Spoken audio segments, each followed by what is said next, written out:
class! Welcome back to my channel. This is your teacher Reina. This time we are going to have a ukulele tutorial of the song Sakura, a folk song of Japan. Sakura is in a minor key. We are going to use A minor as our key signature for this song. We're going to remember 3 chords for this song. So we have 3 chords only. The first chord is of course A minor. A minor is at the 4th string, 2nd fret. A minor. The next chord is E7. E7 start from the 4th string, 1st fret, 4th string, 2nd fret, and then 1st string, 2nd fret. That is E7. And the last chord will be D minor. Start from the 2nd string, 1st fret, 4th string, 2nd fret, and then 3rd string, 2nd fret. That's our D minor. Next, let us learn the strumming pattern for the song Sakura. Usually, it's down, down, down, down, down, down. Yan. Down, down lang siya. Okay, this time, intro tayo. Let's learn the intro for the song Sakura. It will be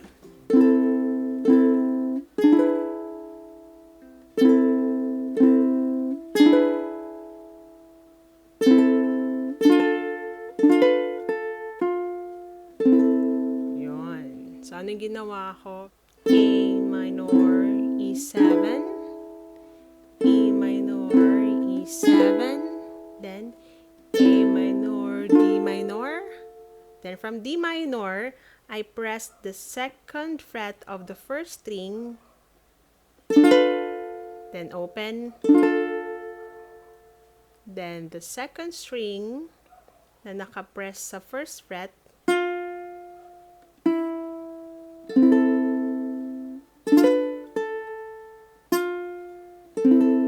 Okay, yun yun. Isa pa.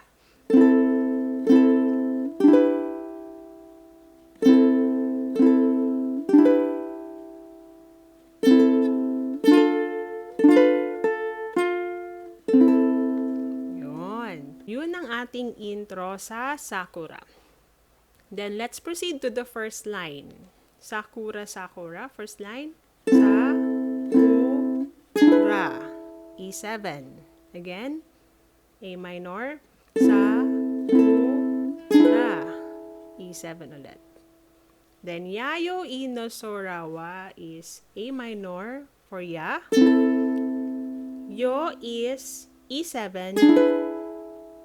Then E, another E for the Ino. E is A minor again. Then E7 for No. Then So will be A minor again. So, Ra, Ha. Then D minor for Wa. So, ganito siya. Ya, Yo, I, No, So, Ra, Ha, Wa. Okay. Sakura, Sakura, Yayo Ino Sorawa. Next, Miwata Sukagire. So, Mi is A minor for Ta, E7, Su will be D minor. Then Ka is A minor. And Gi, pagpunta mo sa Ri, you will press the E7.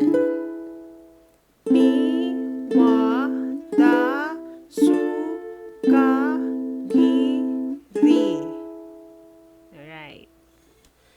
Mi, Wa, Ta, Su,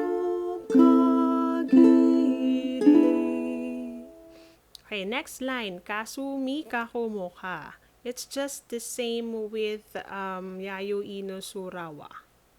Okay, so Ka, A minor, Su, E7, Mi, A minor, Ka, is E7 ulit. Then ku is A minor. Hanggang mo, pagdating sa ka, D minor. So, bale, ka, su, mi, ka, ku, mo, ka. Okay. Ka, su, mi, ka, ku, mo, ka. Next, Nihyo, Izu, Izuru. Nihyo is A minor. Nihyo. E will be E7. Zu will be D minor. Izu will be A minor. Then Ru will be E7. Okay. Nihyo, Izu, Izuru. Nihyo, Izu, Izuru. Okay, next line, Izaya, Izaya, Mini Yukan. So, Izaya, Iza is A minor. Ya, E7. Another one. Iza, A minor. E7 for Ya. Then, Mini Yukan, parang yung ginawa natin sa intro. A minor, 1. Mi. Then, Ni, D minor. Then, press the first string, 2nd fret. Alright. Izaya, Izaya, Mini Yukan. Okay, now let's start from the top. Intro. Ready? And...